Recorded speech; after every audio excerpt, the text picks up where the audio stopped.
Justin Hartley, you played Kevin Pearson on This Is Us.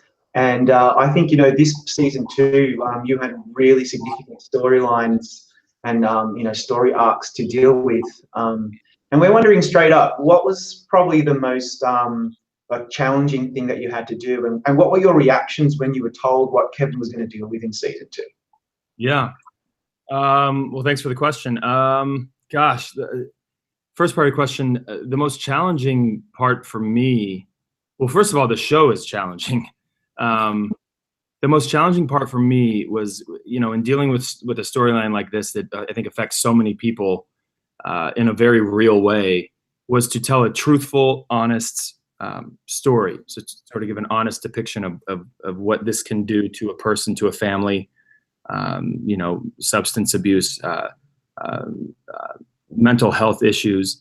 Make sure that it was a truthful, honest depiction, and if that meant getting down and dirty and sort of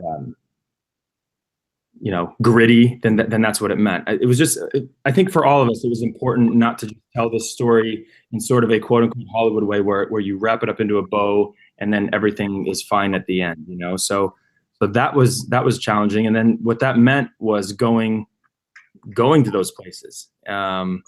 And it's sort of like, in a way, it's a dream. It's what you want as an actor, is to be able to get scenes like that where you can sink your teeth into, as they say, and sort of just go there. But it's also daunting and it's challenging and it's difficult. So that was that. And what was the second part of your question? Well, what were your reactions when you were told about it? Yeah, like what did you think? You ready? Right. All right.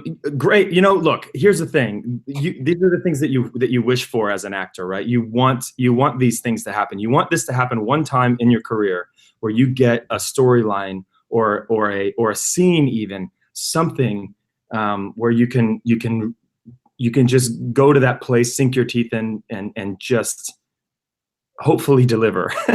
And on our show, we have these amazing writers that allow us to do that in every single episode. So we're in heaven on this show as actors. We're blessed with, wonderful writers, and I mean, truly gifted writers, and the ability to sort of to do that on a weekly basis. So it's on a daily basis when we're filming. So it's pretty cool. And then so by season end, did it meet your expectations? Like what did you think by the end of it? Were you just amazed that you were able to get through it? I was amazed that Kevin was able to get through it. I mean, that's rock bottom, if there is one. Gosh, he persevered though, and he did his thing, and I hopefully came out on the other end of that with the proper tools and sort of understanding that, this is not something that you walk through alone. This is not something that you get over. This is not something that you conquer alone. This is something that you need help with, and that is always going to be a part of your life. And it is sort of a fabric of your being from here on out, and something that you have to deal with for the rest of your life. So I think he understands that. I hope he understands that. Was I personally happy to get through, or relieved to get through it? I enjoyed it. I mean, it's such an interesting thing. Like, we go to these dark places as actors sometimes, or if we're wherever we are, that's where we are, right? Hopefully, if you're doing your job correctly. So for me, it's sort of a bittersweet thing. It's like, it's nice that it's over, and it's like a little bit of relief, and it's like, wow, I'm proud of the work, and I'm proud of the season that we did, and I'm proud of my co-stars and the writers and the whole crew. But at the same time, I love it so much that it's always kind of like, that's the bitter part of it, where it's like, oh, you have to wait another few months to get back together with these people and do this again. So everyone's been singing your praises this season, and you're a past Daytime Emmy nominee from 2016. What would it mean to get that primetime nomination for This Is Us? That would be great. I mean, it's a wonderful thing. Obviously, it's I've said before, it's not, and I think this is true. I don't think it's why someone should do this. I mean, I truly don't think that. But at the same time, to be recognized for something that you really poured your heart into and worked your tail off at, and are proud of, to be recognized by your peers, would be great. It would be wonderful. I mean, I'm the last person that's going to sit here and tell you I'm too cool for school and like it doesn't matter. I think it would be wonderful. I would be thrilled. It would be wonderful. It would mean a lot. Why do you think audiences have taken to this show so profoundly? Like, people love this show a lot for various reasons, and we'll talk about that later. But why do you think they have? Well, I think it's, I mean, I think there are many reasons, like you say, but I think one of them is when you watch this show, at least for me, I'll tell you, I relate to all of the characters at any given moment. Beth can be doing something and I'll be like, yes. I don't know if that's me, but or either I've done that, or I know somebody that does that, or I've felt that before. I think it all comes down to the writing, and these characters are so, gosh, they're so good. They're good people, man. They really are. And good people sometimes do crappy things, and they find themselves in precarious situations. And I think that's what we're writing. You know, it's yeah, they're characters. Yeah, they're written in a room, and we're actors and we're playing them. But these are scenarios that take place in real life that people are really, you know, dealing with. And I think it's just the relatability. You know, when you watch our show, I think you can see yourself in so many of these different characters. I think it's very, I think people find comfort in that. And just the reality of the fact that, you know, life is difficult sometimes, and you see these people going through things that you might be going through in your own personal life. So you've already won an award. Your cast won Best Ensemble at the SAG Awards. Everyone seems so excited. What was that night like for you guys? Well, thank you for bringing that up. That was, honestly, that was so thrilling. I love these people. I really do. I love them. And to have everyone there, the whole cast, and go up there and accept this award together, and to be voted, you know, you're voted on by your peers, which meant a lot to us as well, because there's so many actors that I respect and revere and just think the world of, and I see them do things all the time, and I'm like, gosh, I would love to be able to do that. How are they doing that? It happens on a daily basis. So to be voted in that category by your peers, you know, to be nominated first of all, and then to win in that category with such a, like, that's stiff competition right there. I mean, every single show is a world-class show. But just to experience that win with everyone, and to be able to go backstage and, you know, have like inner monologue with Sterling across the room, or with Milo across the room, and like we'll look at each other, or like me and Chrissy will look at each other, and like nothing's said, but I know what she's saying, you know, she knows what I'm saying. It's just, these are special people, and to experience something like that was a very, very special night. I'll never forget it. And they give you a trophy. They give you a trophy, so you can't forget it. That's pretty cool. So you always have that trophy, right? And that's very exciting. Cool. Yeah, it's very cool. Very cool. You know, This Is Us ultimately, for me, is about family. It's about love and loss. And they're very universal themes, and they cross all social boundaries. And I especially love how it makes a grown man tear up. So I tear up every episode without fail, and I'm sure you hear it. I can tear up at the preview, so like, the credits roll on. I'm like, damn, man, I'm crying already. But do you hear all the time? Are you constantly hearing that people want to talk to you about how the show makes them cry? Yeah, constantly. And you know, it's something that I never in a million years, you know, to be on a show that is received the way that this show is received by the critics, and is watched just by as many people that do watch our show, is kind of unheard of. It doesn't happen very often. But one of the things I didn't sort of think about until it started happening was these people that will walk up to me on the street, and I don't know them. I'm a stranger. They're a stranger to me. We've never met. They've seen the show, and they're telling me just things about their life that are very personal, things that you don't talk about at parties. You know what I mean? You don't bring this up to your friends. You probably just hold it on, you tie it up in a ball, and you keep it in your chest, because we all know how healthy that is. But these are the things that people do, right? But yet they're telling me this stuff. And I just thought, wow, you know, in a million years, my dream would have been to be on a show like this. I never, ever, ever would have thought that I had the wonderful sort of opportunity for something like this to happen, where I literally were affecting people's lives in a positive way. I really do feel like that. And I know that sounds a little cheesy, but I've seen it. I've seen it with my own eyes. I've been around these people that will walk up to me and say, man, you know what? My daughter, this is a true story. This gentleman walked up to me. He was a security guard? I think he was a security guard and he walked up to me and he said, or maybe he was a police officer, I'm not sure. And he said, my daughter went away to school. My son's still at home. My wife is busy at work. I'm busy at work. We have opposite schedules. And we all get together and we FaceTime. They FaceTime, right? So that everybody can be in the same room and they watch the show together.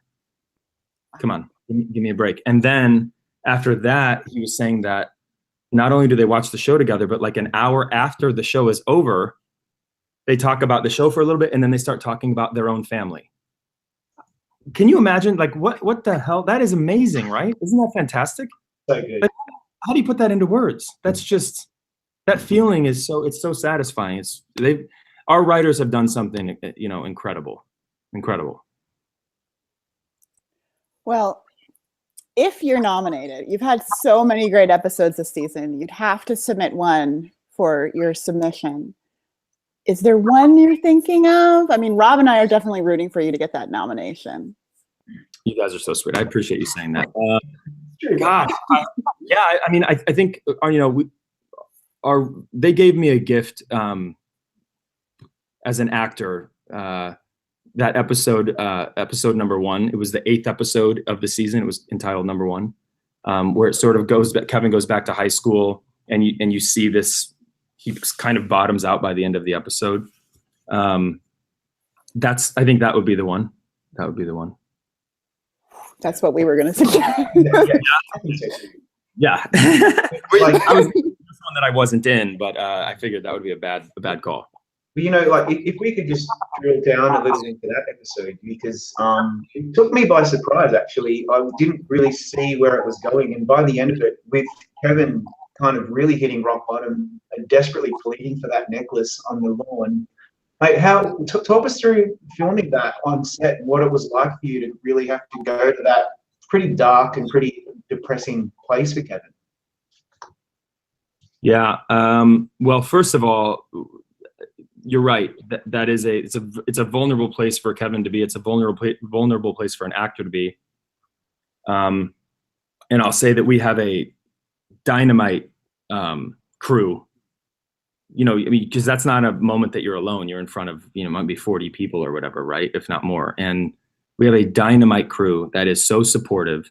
And we have guys, think about it. We have guys hanging lights and, pulling focus and holding cameras, and Ken Olin's directing, and we have the writers there, and some assistants are there. And people are doing all kinds of stuff, right? And they're dynamite. I really felt like this was a moment between, Kevin and Charlotte, and he was just speaking to her and pleading to get this necklace back. And so that's first of all. But secondly, I guess, I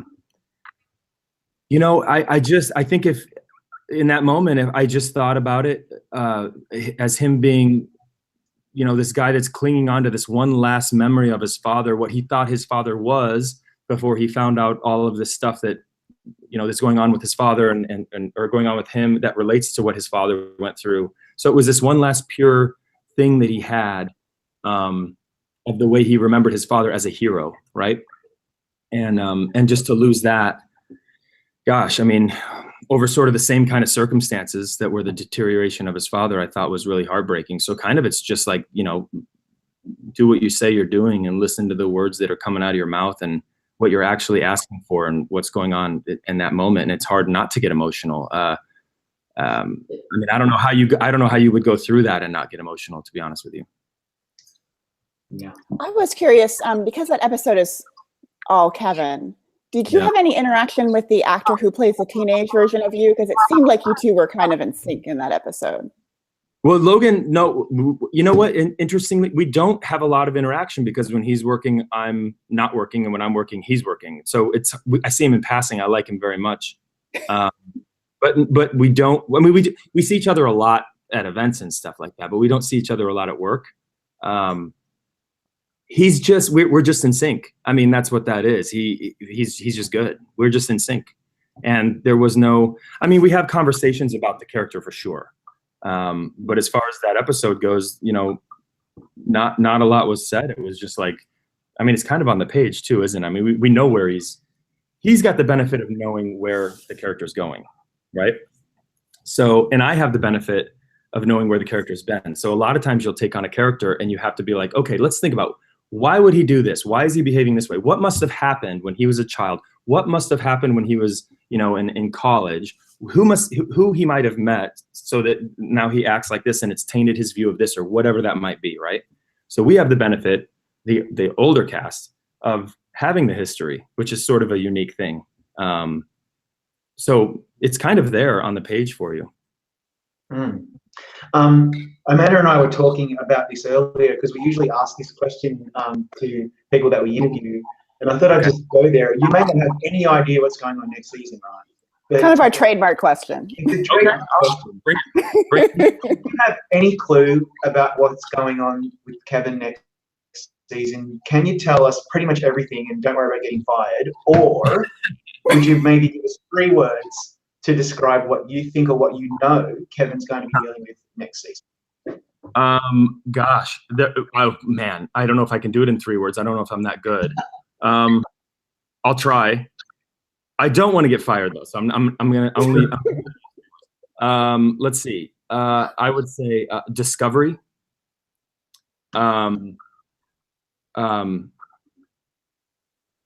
This is kind of 2 words. Self-aware. Let's just count that as 1. And then gosh, danger. Danger would be. Yeah. That'll keep people talking. That's good. That's good. Right. That's, I don't know what to make of that. I really just don't know what to say. I could have just made that up. You don't know. You basically know nothing, but that's cool. It's all good. Mate, seriously, in all seriousness, congratulations on a really amazing, fantastic season 2, and good luck for our award season. We're rooting for you. Thank you, brother. I appreciate that. You guys are awesome. Thank you.